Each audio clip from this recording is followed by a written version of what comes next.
The COVID-19 pandemic has taken a huge toll on physical health. While measures such as social distancing, work from home, and sanitizing have helped reduce the spread, they have by no means given immunity. Nobody, just nobody, is secure during this time. One common effect on most people has been the mental health. Loss of loved ones, loss of income, fear of future, fear of health issues, relationship issues at home, managing children, taking care of elderly, claustrophobia, closure of leisure centers like gyms and malls, doomsday scenario, panic, and so on and so forth have had a detrimental effect on mental health. On today's show, we're going to explore some ways to manage mental health during the pandemic. Hi there, welcome to the 7th episode of Intricate Conversations with Swaps. I'm your host, Swapnesh Sebastian, business consultant and trainer. To know more about me, you can click the link that's been shared on the description tag. Thank you so much once again for joining us. And our show today is Managing Mental Health During the Pandemic. Our program partner for this episode is Alert NGO. To know more about them, please search alert.ngo on the internet. An organization that focuses on creating awareness on first aid and training people on how to save lives during the case of a medical emergency. Well, the circumstances around us are not the best of times. We probably live in the most challenging of times the world has ever seen. It is true that all of us are trying to be positive, to remain positive during this time. The problem is how. The question is, how do we do it? And to answer this question, we have two practicing psychologists, Sangeeta Santosham and Thaddeus Alfonso, joining us. So without any further ado, let me introduce you to our first speaker.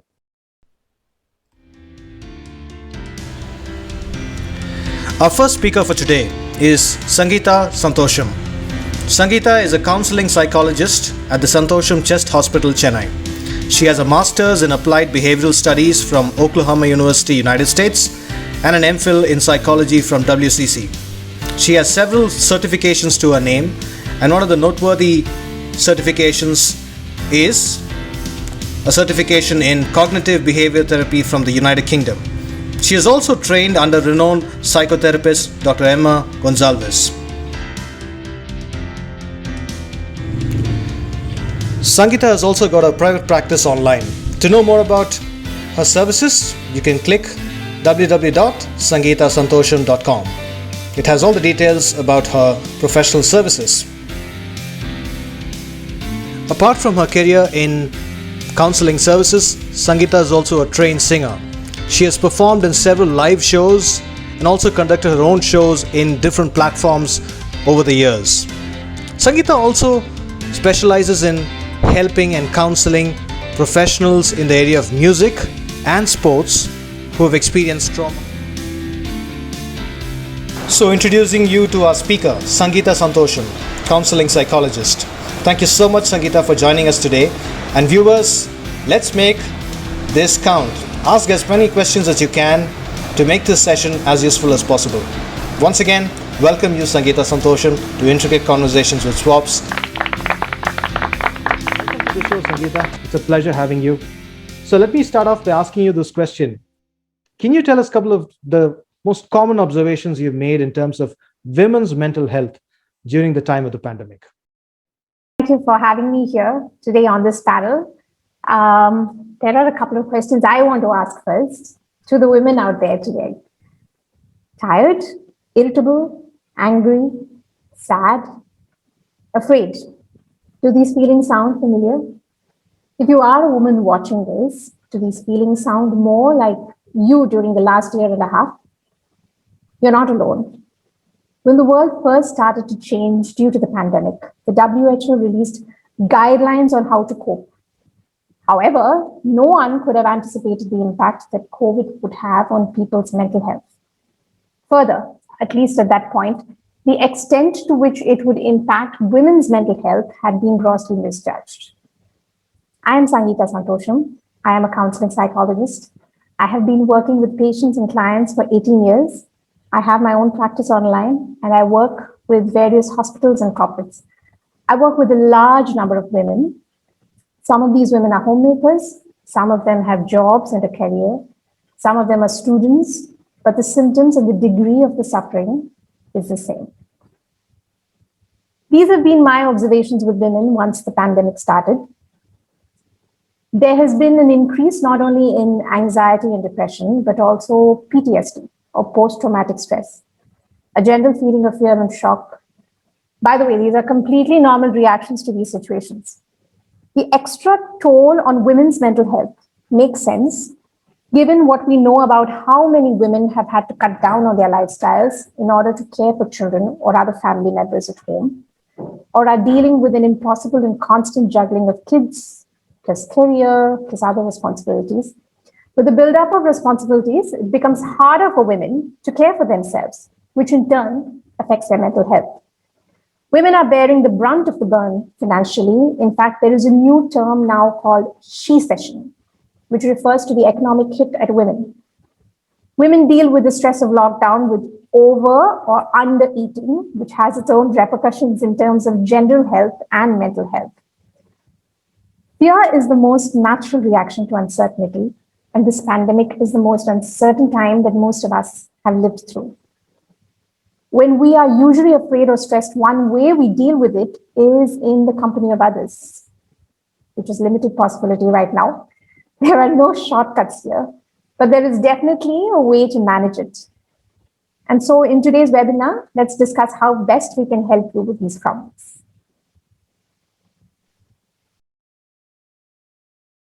Thank you so much, Sangeeta, for those thoughts. Now let's move on to our second speaker. Our second speaker for today is Dr. Thaddeus Alfonso.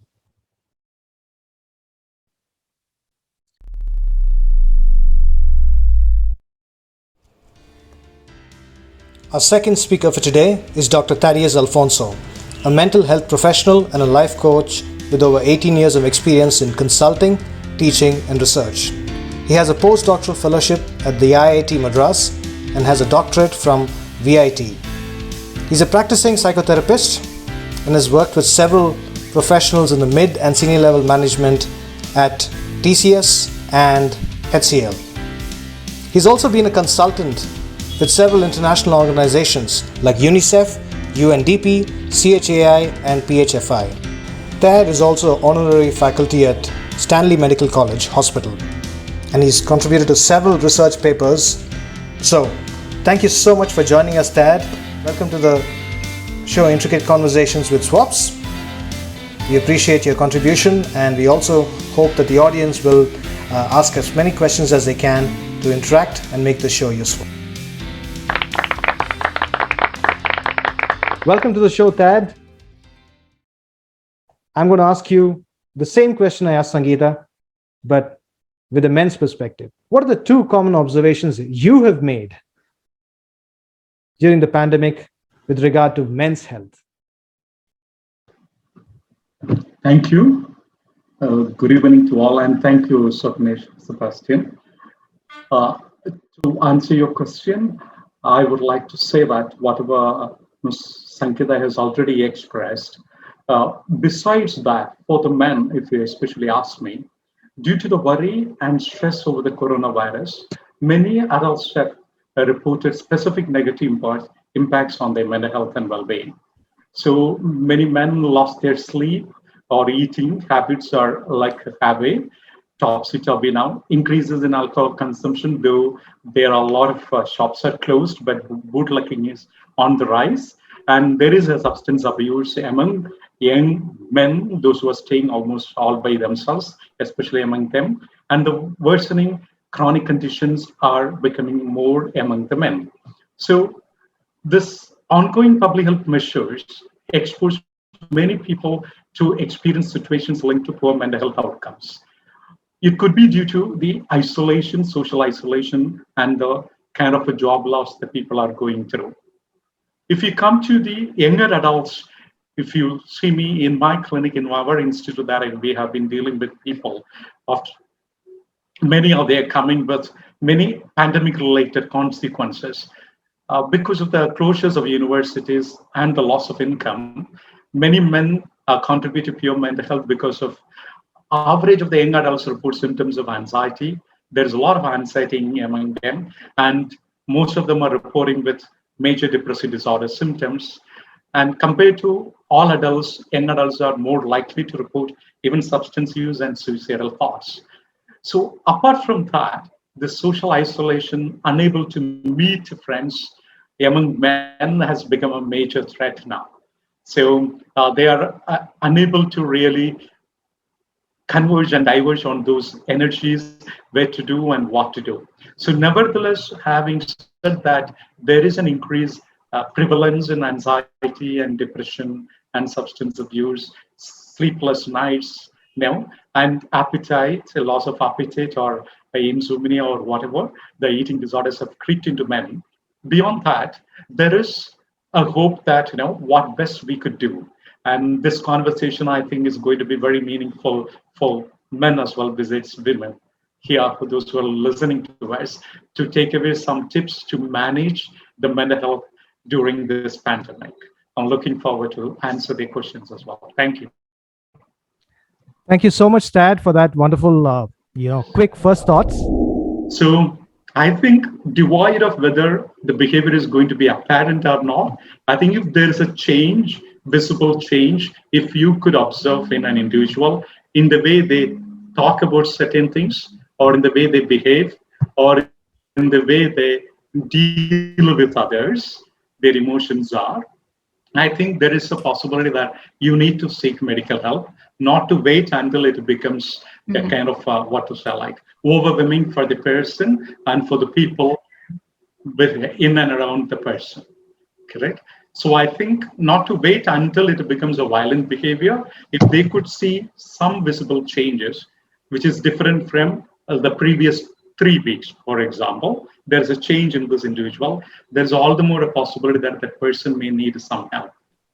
Yeah. So I would request to add Sankita also to add on something. Yeah. Okay. Please. So the probability of seeking professional medical help is high under these circumstances. I completely agree. But the best time to seek professional mental health services at the time of a pandemic was yesterday. You know what I mean? All of us need help. For all of us, this is strange. All of us need that someone to reach out to and talk to, because what we are going through is not normal. What we are going through is completely off mark. Okay. And every single person you know who has gone through this lockdown has gone through some amount of anxiety, has gone through some amount of depression. And even if you don't see it predominantly in the first couple of months, you do see it somewhere down the line. I'm sure Tad would agree with me on that, right? Yeah. Yeah, go. Yes, yeah. Yes. So, yeah. So even though these symptoms that you have written are a warning sign, and at that point of time, yes, it is an absolute must that even if you see a little bit of it, that you need to reach out for help. I would say that in the time of a pandemic and a lockdown, the best time to reach out for help was yesterday, which means basically what I mean is that people should have started reaching out for help, and we should have been more available. Sort of the government should have given more resources for people to reach out and talk to, right from the beginning of the lockdown and the beginning of the pandemic. Now, if given the chance, I would skip this question, but it's a question that's inevitable. It's a question that we cannot avoid in this situation, right? And a question that's probably lingering in the minds of most people here. Okay. And this is a question which I think has become very serious during the pandemic. Of course, it was difficult even prior to the pandemic, but now I think it's taken a completely new dimension in terms of the impact and the kind of dealing with the problem. And this is to do with loss of a loved one. Mm-hmm. And today, there's a good chance that there's a lot of people who have probably lost a loved one in the last 1 year or so. And dealing with it even normally is difficult. How does one then, deal with it during the time of the pandemic? Sangeeta, would you like to go first? Okay. I wouldn't say that there is a clear-cut answer to that. Like you said, dealing with grief in a normal situation is difficult. Dealing with grief when you cannot go in for funerals, when you need to watch the funeral online, when you couldn't talk to the person in the last couple of hours before they died, or you didn't know what happened to them because they were in an ICU, is even more difficult. So I wouldn't say there are tips for that per se. Okay. Uh, Grief is a very natural process that our bodies and our psyche goes through. We go through various stages of grief. So there will be times when you will find yourself angry. There will be times when you find yourself depressed. There will be times when you find yourself bargaining with whoever, bargaining with God or the universe or whatever you believe in, saying, why did you take that person away? You could have given me COVID, or you could have done this to me, and so on. It's a very natural process. It takes its time, but it does get better. And the best thing you can do at this point, though there are no tips, is to really be kind to yourself and allow yourself to go through the process. Right? And the rituals which we generally have in different religions for our loved ones, whether it be prayers or pujas, or we have meetings on a particular day, a couple of days after the death and so on. All these are designed to help us go through the process of grief. It is a process. So there is no full stop. It's a process and it gets better. And the best thing you can do at this point of time, especially if you are grieving, is to allow yourself to go through that process and to be kind to yourself through the process, to understand that this is what is going on with you, that it is a tough time for you. That acceptance in itself will help it be a little smoother. It's not going to be easy, definitely not. And of course, like I said, this is a completely new way of dealing with grief for all of us, but it will make it smoother and it will make it a tad bit easier than what it is otherwise. Thank you, Sangeeta. Tad, would you like to add something there? I think I completely agree with Sangeeta, and one of the participants has already mentioned the Kubler-Ross's stages of grief. Yes. Somebody has already put in the text there. Yeah. So I think it is a person has to naturally go through, this process is quite common, quite natural, and it is inevitable for anybody. And during this pandemic, most of them are losing them, uninadvertently, very unexpected, because young or the elderly or the middle-aged, whomever it may be, when children are, we are missing them, we are losing them. And I am also as part of that grief, because yesterday I had a death in my family as well. I had to take off from Chennai and come to another city, to be with them. And, I'm there now. I'm taking the call from there, not from Chennai. So here the question is that, one is that the acceptance of the loss of the loved one is a very important part of the grief. But that wouldn't just come like that, as Sangeeta was explaining. It is a process and it is going to take time. But if you could become cognizant of it, that this is a process, this is going to take time, but I can sail through this. Yes. This will pass by. If that cognizant, if they can become cognizant of it, and if they could believe that the cognitive process is stable, where they say that, okay, this is going to be a tough time, but nevertheless, it is going to pass by. Everything is going to pass by. Yeah. So there is a ray of hope at the end of the tunnel.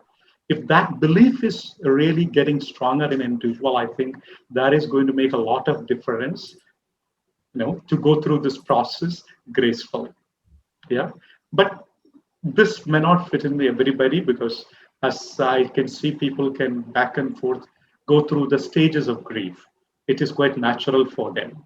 Correct? So one suggestion may not be really applicable for everybody, but nevertheless, the hope is the main aspect of life that will really keep one going. The hope at the end of the tunnel. So I think if they can really keep that as a priority and keep going, I think there will be some ray of hope there that they could see. Yeah. So with that, I stop. But there are so many techniques to manage the emotions that they are going through. I think depends on the chronicity of this grieving process. Probably they need specific tips and techniques from mental health professionals. So I don't know how much. If I say one thing may Yes. help Yeah. many, I'm not sure. Going to be tailor-made to the need of the person and the Yeah. chronicity of the grief that the person is going through. So if they can reach out to professionals, there are a lot of helplines available. If they could reach out to, I think wonderful, they would get the necessary help. Thank you. Thank you so much, Thad. I think what both of you actually shared was empathy. And I think there's no solution for this, like what Sangeeta said. It's a process that we have to go through. And uh, we could have skipped this question, but I suppose this is probably the most important question. So I thought we'll start off with that. There's some other questions coming in as well. And this is about,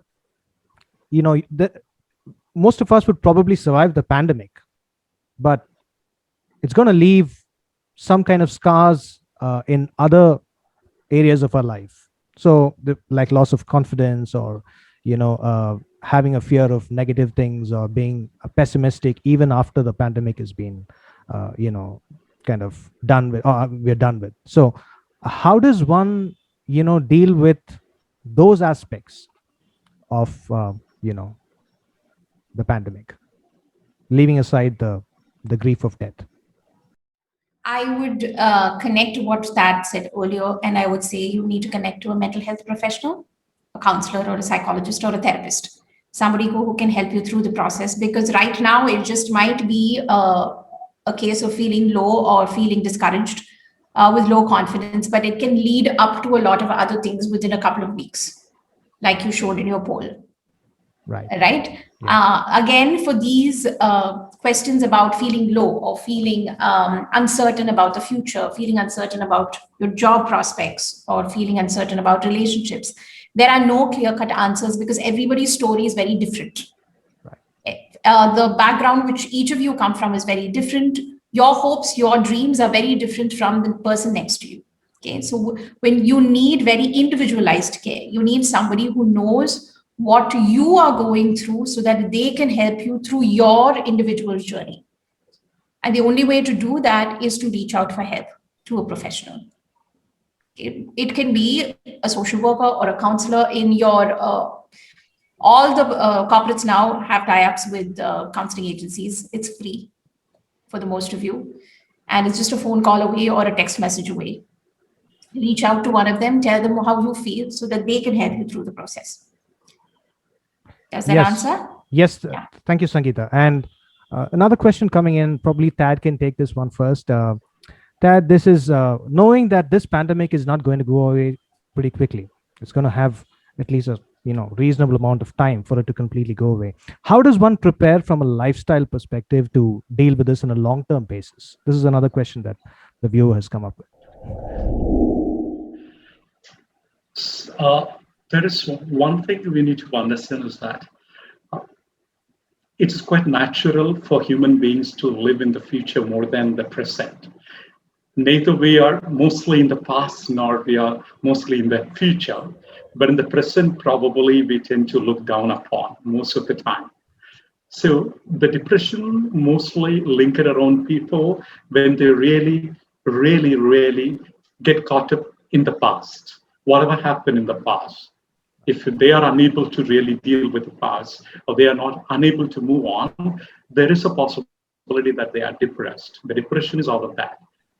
And when they are anxious about the future, the anxiety is going to really, really be there, prevalent in people when they are pretty much occupied with the future. But having said that, there's nothing wrong, reminiscences of the past, nor the the concerns of the future. The concern is okay, but when it becomes a worry and an anxiety, it becomes a condition later. Okay, so when I am disturbed, it is good enough, but when I am in distress, that can lead to a disorder, thereby disability. So the first thing to be focusing on, I think, as a tip, I would request all the participants to practice from now is that how do I live the present? How do I really take care of me now and my loved ones now, which will automatically will result in a better future outcomes? Of course, you need to plan for the future. I don't deny that. But mental health, how do you really stabilize your emotional health? Stabilize emotionally is going to really go a long way for you tomorrow. If you could do that today, if you missed that today and only just living in the future and thinking about it, all the more the worry is going to really build up and it will accrue over a period of time. And that becomes difficult for the person. As Sangeeta said, then we need to really go to a professional to get help, appropriate intervention for that. But as an individual, you can prepare yourself. What is this pandemic is telling us is that how much I can protect myself within the locus of my control, not only in the coronavirus's control. It is within my control. So am I ready to take that control and the reins in my hands and drive the horses? That is important because for me, I can take control where I can protect myself, not getting exposed, wearing a mask, washing hands regularly, keeping a distance, the simple three things. And how do I protect myself? If that is done, I think future is going to be much more safer for them. And if those who have already had issues or illness or loss of loved one, I think if the present, if they can make use of it to do what is best for them, to make them happy, to their loved ones happy in a healthy way, not in a maladaptive way, in a maladaptive way, I think that is going to go a long way. That will lay the foundation for the future, I think. Yeah. So that would be wonderful if I could really request all the participants to live in the present well. I think that's absolutely right. That at least in my personal case, I think it's about surviving today and then moving on to the next day.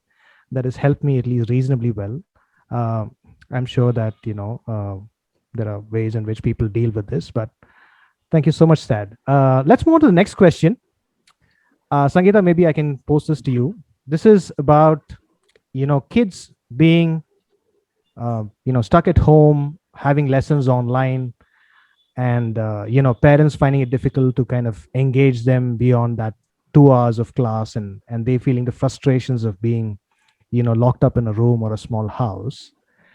And I think that's the age when people have to go out and spend their energies doing stuff in the outdoors, playing, interacting with friends. Now, there can be two questions here from the children's perspective. The first one is regarding their learning abilities, how it's going to impact their learning abilities. So how does a parent deal with, the learning process for children, at least at the moment? Well, yes, it is tough to make children sit in front of a screen and listen to a teacher. If it is difficult to make them sit in front of a teacher in a classroom, it's even more difficult. Now, I don't envy your positions at all. I've seen pictures of kids under the table and standing upside down in front of the screen and all of that. Yeah, so I understand how stressful it is. I think it is important for the parents also to understand that there's only so much of time that the kids also can focus. I'm pretty sure that a lot of the schools are also now pressing on it, and they're able to understand that, there is only so much of time that the child can focus on the screen or can focus on the subject that is being taught. And now the schools are introducing small games before and after and so on. So, which is good. But I think the parents also need to realize that the system has changed and there is only so much that your child can do within this. Yes. And I know they can't go out and play with other kids, but it is important to give them outdoor activities. Yeah. So if you can take them for a walk, maybe you can help them do yoga on your terrace or play games with them outside. You can play with your kid. It is going to go a long way in giving them some sort of a routine, giving their the extra fidgety energy that you find around the house where they're fighting with everybody and sort of annoying working parents, which I hear about constantly. it will give them an opportunity to release that energy as well. Kids work well with routine. They look for routine. So it would help them a lot if a routine is built for them. And doesn't mean it has to be a strict routine where you can, it's cut right this time to this time. But the reason schools do well at a time when we were going to schools is because there is a routine, there is a lunch break, there is a time for playing, there is a time for reading, and so on. If you can build some sort of a routine for your child, that would go a long way in helping your child calm down indoors, and also for you to handle your child, no matter what the age group is. Of course, with adolescents, it's a different issue altogether. But what I am referring to is more the school going below high school age. Dad, would you like to add to that? No, I think pretty much, yeah, you have said everything. But somebody was asking their mental abilities, I think, that part of the question, how their academic thing. So to answer, addition to what Ms. Sankita has already beautifully, put it across a very structured way. One more thing is that, as she said, children are going to have difficulties because it is the new norm is becoming like being at home and looking at the screen, correct? But what I would request is that if they could really engage them physically as well, I think it is going to be amazing, physically within the house. For example, even to start with the dance, even to start with the music, even to start with the skipping, even to start with you doing some breathing exercises on the floor routines, correct? Something, because everything has changed now. We can't send them back to the music class or dance class or the tuitions and their swimming class or art class, nothing. And look at these ways. For the brain abilities to retain for anybody, you need 4 things to do usually. All of us would have done during childhood. And I think it has become very less now. The grandma's technique only. The 4 things in the schools those days they usually emphasize on a child to calm: reading, speaking, listening, and writing.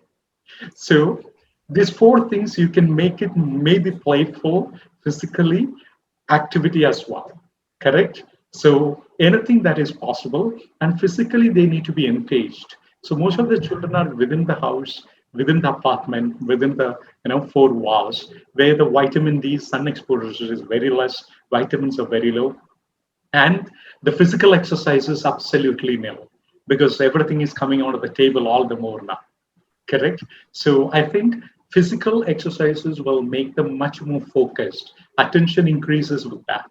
Attention increases with that if they can really do something physical. It could be dance, it could be some yoga exercises, it could be skipping, it could be really jumping within the house for 5 times. Maybe in an apartment is allowed. I'm not sure. I'm not giving a tip where you will get into trouble. But if at all it's all within the possibilities, I think we could engage them. But nevertheless, it is not going to be easy like going to a school and playing with your friends, and they are all missing that. So it is going to be hard for the parents, but some changes, if they could really put it in a schedule, okay, for a child to go through. Now the screen time is so much where the brain functions are going to really get jeopardized. So the screen time is which is going to make the children very different over a period of time. So if they can give them some schedule, as Sankita was explaining, some schedule on a daily basis, a lot of discipline could come in, but they have to do the same schedule, probably minimum 21 days.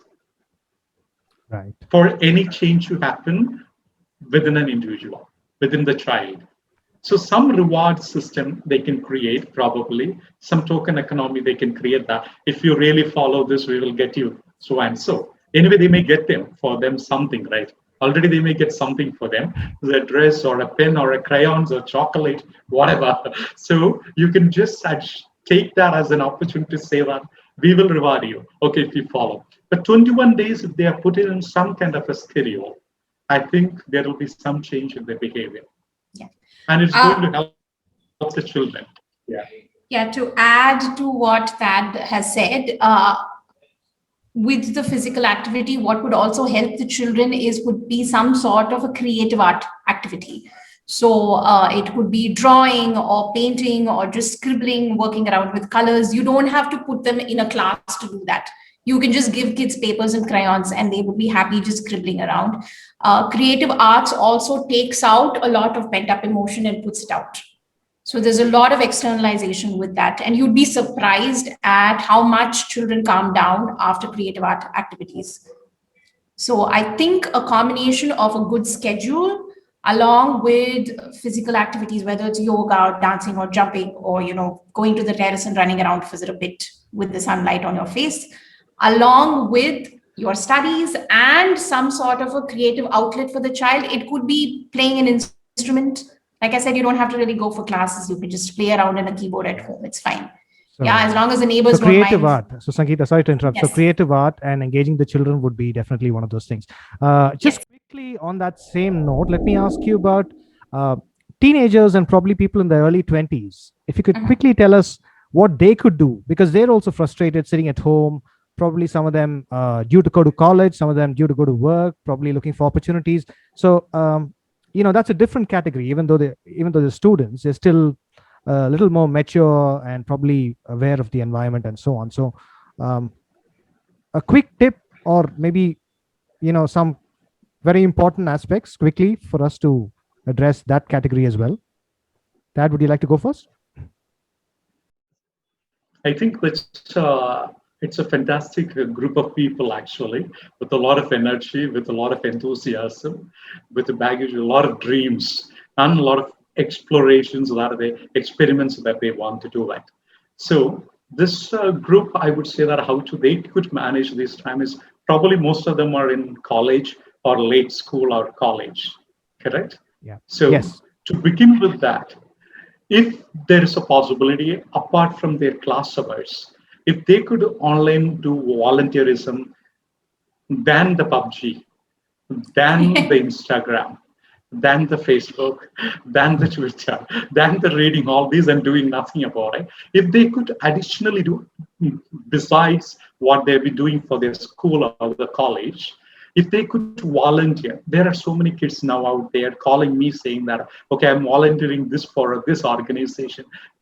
May I go ahead about that? Do you know about this organization? Can I do the volunteering? Can I write something for your organization to put it in the post? Can I create a small video for you to put in the post to create an awareness?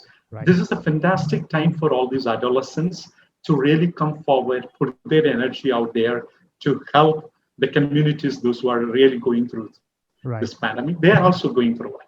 One way why I'm saying is that because they're very creative, the millennials are really super. They have a lot of talents, a lot of energy, and they're very creative. And they are the generation born with artificial intelligence and all the gadgets with them. So I think they know it all by now. So how to use that positive energy or the advantages they have to the good of them and the good of the others. It shouldn't stop with them. So here the question is that how they can do is to make use of their energy to do something good for them and for the others is going to go a long way. Yeah. That's instead of just getting, with their gadgets and getting stuck with that. That is going to be a little tricky. Apart from that, what I would say is that there are 5 domains they can look into. Very quickly, I would say that. What is that they really do something for their cognitive domain, for their intelligence? They're reading enough, improving their knowledge on a daily basis. If they can divert that, they can have some time for that. Fantastic. For their emotional health, what is that they feel now? What good they could feel by doing something good for them and the family, not to always become rebellious or not always become obliged, but at the same time without losing their identity, what good they could do to feel good about themselves. Right. So what are the ways they could do that? Psychological health, keep up there. Social health, call a friend whenever. It's not necessary that you will get friends only through PUBG or Instagram. You have friends in your college and schools. Call a friend, talk to them, how they are doing. Do they need some help? If there is a possibility for me to reach out to them, how could I do that? Ask them how they are, even to ask how they are. So social health is very, very important thing. Another thing is that the physical health, as I told you, eating. Most of the time, probably one of the frustration is that they are not able to realize that they are worth. They're doing something meaningful on a daily basis. And is it necessary for me to do, or I'm doing something which is very meaningful or not? That question lingers around them all the time. So am I able to do something which is relevant, or am I able to do something which is important? Am I worth the identity creation? Everything happens there. So here the question is that how do I really do something to myself to make sure that I am doing something well? So the physical health keeps with not to go to bed late or 2 a.m., 3 a.m., always with the gadgets on the bed, and the pillow is no more there. Now the mobile phones are the pillows. So the adolescents are waking up with the mobile phones now around them only. So here the question is that physical health is also important. Here, what I eat. So can I eat well and sleep a little early than the usual and do everything? I can still play. You can still play the game. You have 24 hours. So, and the spiritual health. Spiritual health, I mean, not at all a religion here. What I mean is that the purpose in life for you, the meaning in life for you, are you able to find that ikigai in a day through any act, through reflection, what you have done today, if you could reflect over. I think all these 5 domains, if we could do 5 minutes of it, out of the 24 hours, 25 minutes, if they can do something, I think the frustration level will come down. Right. So there are specific, which I am not going to get into. These are very general ones I have given. And I think some of these apply to adults as well, the slightly older ones too. Pretty much. Right. I think that was advice for all of us. Pretty much. But adolescents, why I'm saying, the screen time has become much more in them. If they could really exercise their physical things, because they have a lot of energy, they have a lot of dynamic, and reaching out to their friends or the loved families or the extended families, because they have the energy, they have the enthusiasm, they are talented. If they could use that for them and the loved ones, I think it will go a long way. The day will be engaged. Right. Once the person is engaged, their frustration levels comes down because they are concerned to do something. There is meaning in going to do something. That's absolutely fantastic, Tad. So, thank you. Sangeeta, you want to quickly add before? Just a second. No, just to add to what Tad said, with adolescents, one of the main things that they miss out is social connection. Yep. Because for them, their peers, meeting up with their peers, hanging out, all that is a very important part of the adolescent stage that they are going through for their development. So I think that is something they're missing out on a lot now. They're really missing out on hanging out with their friends and discussing all these cool things and so on, which is unfortunately needs to be moved to an online platform. But you can work with a routine even there, because I have clients who do this sort of, their lunchtime, they meet with the other friends online. Everybody's having lunch. So they can have lunch and they have a little chat and so on. And they still feel like, they're not in their cafeteria hanging out, but they still have a sort of a routine where they're meeting up with their best buddies and, chatting about classes and so on. So it is possible. And like he said, the social connections right now are important for these adolescents. It is important to keep them going, which does not mean you scroll through Instagram for 5 hours. That's not what I mean at all. Yes, it means meaningful connections. Right. Thank you, Sangeeta and Tad, for that. I think we covered that topic of kids and adolescents and teenagers to a great extent there. I think some of it applies. On the other hand, Sangeeta, job loss has also been a major problem. Loss of business, loss of livelihood has also been a serious concern for a lot of people. I think there were questions regarding that. How does one deal with loss of livelihood, or it's not a straight answer, but mentally, how do they keep themselves going, at least till they find another source or another job? How does one deal with that? Losing jobs, again, like you said, there is no one straight answer, and it is a lot like your grieving process, because there is a lot of fear, there is a lot of sort of confusion and guilt and a lot of things that we cognitively go through when we actually lose a job. Fear of the future being the most important one. Like Thad said, I think one of the things that we have to tell ourselves over and over through this entire pandemic is to focus on the present to get us through the future. Knowing that, yes, there are concerns, yes, there is a worry, yes, I need to start looking at jobs, but I will have to start doing that and I will do that, but not get bogged down by, oh no, I'm not going to get a job. This is so difficult. This is never going to happen to me. When it gets there, that's when you're going to start to get feeling depressed. That's when you're going to start feeling more pessimistic. And that's when your energy level is going to come down. So, yes, there is no straight answer. But like grieving, it's a process. You will come out of it. You will find your energy to push ahead and look at other opportunities. But be kind to yourself through that. Right. Yes, it is difficult for you. It is difficult for your family.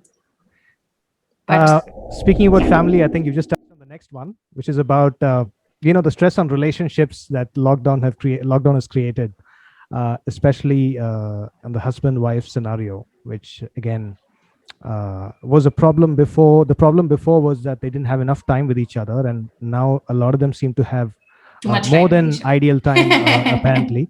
So, what would you say to people who are probably struggling with that? One way to deal with that is to have your own space at home, to have your workspace. Your husband, I'm talking from a woman's perspective, have your workspace, have your husband's workspace, even if it is a tiny house, to have your area where you can be creative or you can focus on the things that you want to do. Have a routine in the house where you do have time to work, time to connect, whether it's lunch or it's breakfast or it's dinner, where you're doing things together. And of course, kids add a +1 to it. But like I said, if you give kids a schedule or a routine, then they will kind of pick up and they will be easier to manage, right? But giving each other space when you need to and coming together when you need to is a short answer I would give to that problem. Of course, with each couple, the issues that are coming up are very, very, very different. But space when needed and together time when needed would be the shortcut that I would suggest right now. Thad, would you like to take a little more on that? Maybe I can give another question related to that with Thad. Okay. This is again with people who are stuck at home with abusers, or who have people who abuse them, and now that you have a lockdown scenario, you're stuck with that person 24/7. So how does one deal with that if there's somebody like that?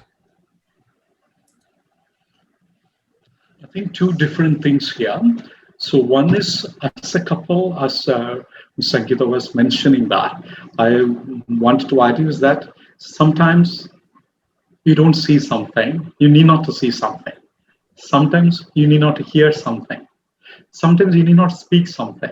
So that all talks about the choice that couples make, correct? So the choice that you make to say, the choice that you want to see, the choice that you make to, hear. So I think at times you need to go beyond all that to develop some kind of tolerance, from both ends. So if they could really improve that, and as a team, it's a team actually speaking in the making. So even in a court, or even a cricket team or a football team, if somebody misses some balls, I think they just move on to the next shot. So I think this understanding as a team is very, very important. That is one thing. Second thing is that if there is an abuse happening, I think, is there a way that they can be away for some time? There is no harm. So I am dealing with couples as well, day in, day out, but I have more than 7 couples treatment now going on for me, the therapy. So it's the highest during this time. All because of most of the time, because they are together. They are not able to really channelize their emotions in the right way, appropriate ways. So I would say that if there is already an abuse, I think to be physically away for some time is very, very important if there is a possibility. It is the best thing I would request to do that, to get rid of the abuse. Otherwise, once the abuse is happening, and your physical presence is always there, and it is going to really add fuel to the fire. Correct? The action is not going to end. So first thing we would really request that person is moving away from the environment, the abusive environment for some time, at least to begin with. Right. Being in there and dealing with is going to be, it's much more difficult than going away and thinking about it and dealing with is very different. And if there is an abuse happening, I think the first thing is go for help. Seek help, because we do not know the nature of abuse. That's why I'm not telling any kind of a technique or general information here. We do not know the nature of abuse, the frequency of the abuse, the frequency, and the chronicity of this abuse, or the intensity of this abuse. So we do not know it, and how it is affecting both of them, especially the victim. The perpetrator may be really, really hard to resolve. So I think it is first to safeguard themselves. That is, the physically need to be away to begin with, but it's better to consult, mental health professionals to get immediate help. Otherwise, it can lead to unresolved traumas in the future as well. Right. Yeah, it may be a traumatic experience for people, but for some people, even small things can become a big problem. That depends on the personality trait of an individual. But we are not going to really, stereotype or judge somebody based on that. But this is abuse is an abuse. Harassment is a harassment. So it is better to first of all make the person move away from that physical environment. Right. I think I can go on that. So we can. Okay. The two thing is that very quick thing is that Mr. Dushman Thomas, I think I would request you to probably pick up a call and talk to them instead of emails and texts. Yes. So when emails and texts go, the communication can get distorted. I think that call, and you have much more opportunity to grab your coffee at home than the office, actually speaking, because you can call anytime that you can grab a coffee and just chill out. And another thing is, I think there's a belief that this person is going to have trouble when I'm going to really ask for something. That is already there because of probably your previous experiences. So those overgeneralization, we call it cognitive distortions, errors, can make things worse. So if you can make yourself a tabula rasa before you call or before you do, tabula rasa is nothing but a plain slate. So whatever happens, though the previous experience was not that great, but can I make it this as a new experience and call the person without even getting into the norms of getting carried away with the past experience, saying that, okay, this person is going to be difficult. So the moment you have already the thought, you're going at, and even the pleasant ones can become unpleasant for you. So that is at the thinking level. At the behavior level, one-on-one. And at the third thing, whatever way that you have been managing at your cafeteria, with talking somebody here with your coffee mug and with your tongue, you can let it out. Probably another way of ventilating your emotions with your coffee mugs and some other objects at home may be helpful as well. Yeah, one-on-ones will go a long way. Yeah, one-on-ones will go a long way, Dushan. One-on-ones. Yeah. I also see some comments coming in. It's more like a comment, and of course, it's a question in a sense. But we spoke about hobbies and other things that keep you engaged. But there are also people who probably can't, practice their hobby or spend time on their hobby because of the conditions. And they get really frustrated because the situation is bad and they can't actually spend their energy on what they like. So any quick tips on dealing with that? Maybe a quick couple of lines from both of you on that. Tad, would you like to go first? Okay, yeah. So quick response to that is we really empathize with them because everything is different now. Everything has changed. But nevertheless, what is there I could do now different? My hobbies, maybe golf, maybe tennis, maybe badminton. Is there a way that I could really do something else within the house, given the scenario? Can I look into something new hobbies? What are possible within the given situation? I think that's the smartest to move. Instead of really, getting carried away with whatever have been happening, I'm unable to do. Instead of self-chattering that because of this I'm unable to do, I'm unable to do. Can I look into what is possible within the given scenario? Correct? So what is possible here? Is there a plant that I can take care of? Is there a puppy that I can walk with? Yeah. Is there what to say, like, is there anything that I can collect and keep it? Is there a books that which I've never read, which is getting piled up in my bookshelf, that I can dust it out and see how it is there a makeover that I could give within the given scenario within the house? Is it that good food that I never cooked, or shall I try to do that, something like that with my spouse? Jointly shall we do something?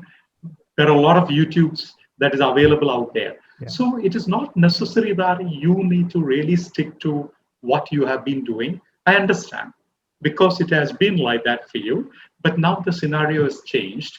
What best I could do within the given scenario is the best thing that you could think of.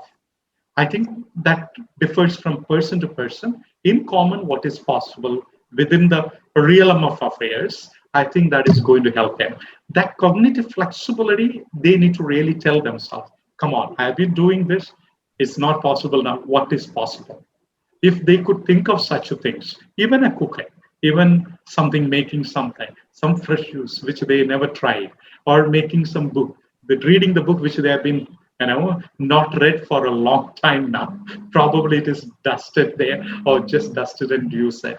Or the child that they play with, if they have children, they play with, they have never played because they have been working so hard.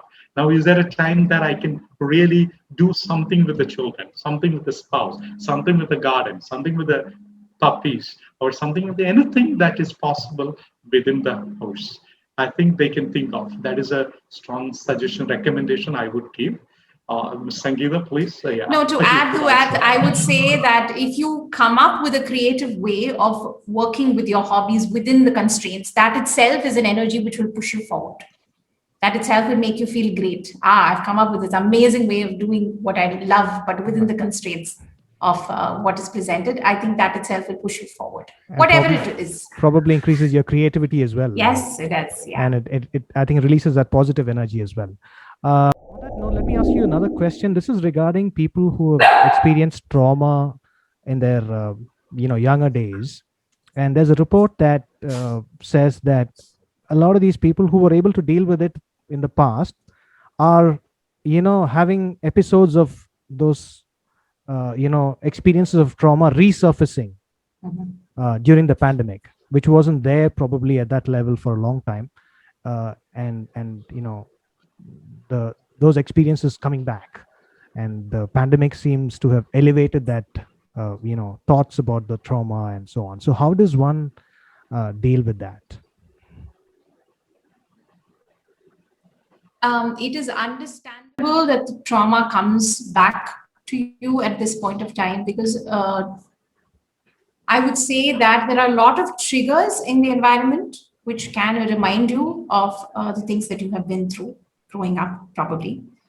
In the news, when you're watching TV, it's constantly there, whatever the trauma might be for you. So it is quite understandable that it is being triggered, but I think it's the right time to reach out for help.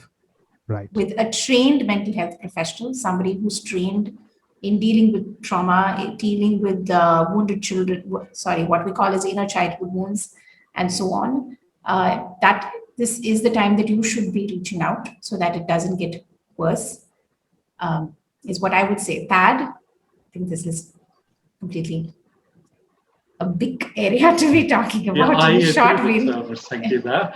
Yeah, because this one, a quick response to that is, in addition to what Sangeeta has mentioned, I think if it is coming back to it, that means they are reliving the problem. There is maybe a relapse. We don't know.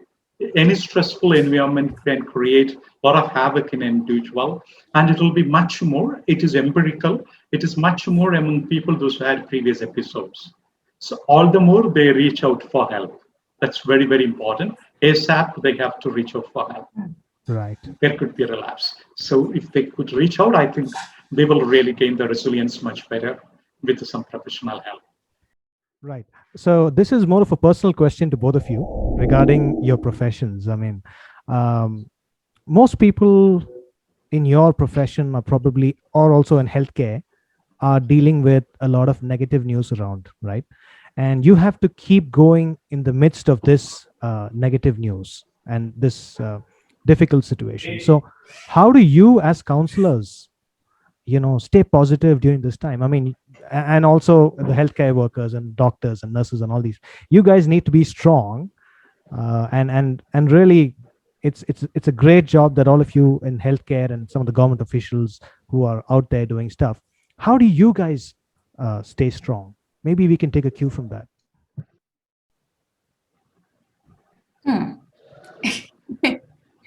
Okay. I Thank you. think Want to that's the go last first? question, probably. Yeah. Sangeeta can go ahead. And then I think for me, please go ahead. Personally, I have been through a lot of struggles through the pandemic myself. I have my entire family in the front line who are working with COVID patients. And this is a lot of people in my family who are working one-on-one with COVID patients in ICUs, seeing them every day. Initially, it was very difficult for me. So I actually didn't see clients for a couple of months because I wanted to be in a good position to see them. So you see, we struggle as well. Yeah. But I think what is keeping me going on an everyday basis is, and this is for me personally, it would work differently for different people. One is to be very grateful for the things that I have every day. I also have made a choice not to watch too much of news. So when I open my laptop in the morning, I kind of read through the headlines and that's about it. I don't take in too much of what is going on. So I know what's going on, but I don't sort of binge watch it. These two have kept me going. Apart from that, I still indulge in the things that I like. So a little bit of gardening, reading, music. I connect with my friends Sunday evenings. And really, I think what keeps me going day to day are my clients. I look forward to seeing them every day. I look forward to helping them every day. And I think that has gone a long way in helping me through the pandemic. Tad, would you like to add to that? I think pretty much the same here. But nevertheless, for the people out there, what I usually do, because our brains work in a different way because of the decades of years of experience and our qualifications. And we're looking after several thousands of patients across years, right? With varieties of issues. So even some of my clients asked me, how do you remember last year what I told you? So I had to tell them, this is my job. If I don't remember what you told me last time, I just cannot do the analysis. So I have to tell you that you have told me. So even if there are a number of clients, we need to know, one is that the passion that we have to help somebody, I think that is what really keeping me going. 18 years now I'm in this field, and I think I have probably seen thousands of people here in my clinic, in my institute, or in my hospital, or wherever, whichever way it is possible, and in the companies that we are providing services, mental health services to employee assistance programs to different corporates there, and my students. So as a frontline worker, I am part of the National COVID Task Force. So I am being called anytime to respond to them. And I need to be careful with my students in Stanley Medical College, where they are in the front line helping people. So all that is one thing is that what is that we are giving to them, that it is our responsibility to take care of the people. That is one which is driving. Second thing is that the satisfaction that you derive out of seeing them getting the help and getting better. So that is an oil that is really going a long way. So it is still running. So I think many more decades, I think I'm looking forward to run that with this oil. So that is one thing. Second thing is what we do during this pandemic. Probably, I will just analogy I will give you. You take a tea cup or a coffee mug or whatever. You want to add the water you like to add in it, whether from the filter or directly from the tap. You want to add the coffee beans or the tea powder, especially that you like, you want to add it. And you want to really stir it very well, make it And when it becomes, the aroma comes out, we love to sip it and enjoy it. Like that only within us. We like to take what is good for us into our own thoughts. So our thought is like what is necessary, we are taking. We know a lot of negativity around what is necessary, what is good for us. I think we filter that and take it. And the best is within us, within our mind. And we add some masalas there, the emotions, all that, and we do the action. So it is all about the thought, the emotion, and the action. So the action is that enjoy your tea or the coffee at the end of the day, the best of its time and the best of its aura and the best of the qualities that I think it is possible to make this. I think it is in our hand to really look at that way. What is good? During this, if you take in, I think the negativity is out, the positivity in, the hope which you have, you will drive. I think emotions are going to change based on that kind of what you want to take within you. You see, you are watching so many things. I can understand a lot of mortal, remains are like everywhere. They are showing in. But everything, if I want to take it and sleep with it, it is going to be a problem. I think what is good, I can take it. I know the information, but what is good, I can take it. I think that is really helping us. I think Sangeeta also would agree with that. So that is really I think we're also trained to I think we're also trained to, like he said, take in what is important and leave out what is not helping, and to leave our issues with the clients right there and lead a life which is separate from the life where we are helping people with their emotions as well. I think that training that I have had over the years has helped me quite a lot. I would request people to not to read only those newses all the time, COVID-related newses. There are so many other things also they can read, and that will make a lot of difference. The more you focus on something, the more it is going to stay with you. Yes, and especially I know that you need to be cautious of. Especially before going to bed, it would help a lot if you don't look at the news, because you take it inside and then your unconscious works on it through the night. And then I have people waking up in the middle of the night finding it hard to breathe, and not because they have COVID, but because they're having an anxiety attack in the middle of the night. So, Ed and Sangeeta, thank you so much for joining us. I think we kind of addressed a lot of questions, and in the interest of time, we have to bring this session to a close. If only we had the time, we could have taken a lot more of questions and a lot more of time. I think the participants, Sangeeta and Tad, for spending your valuable time in the midst of the pandemic with us. It's a pleasure, it's an honor to have both of you. So with that, we come to the end of Intricate Conversations with Swaps, Episode 7, Managing Mental Health During the Pandemic. To watch the previous episodes, you can always open the channel Swapnesh Sebastian on YouTube. It has all the episodes of Intricate Chats with Swaps and Intricate Conversations with Swaps. Once again, thank you so much, viewers, and hope to see you in the next episode of Intricate Conversations with Swaps.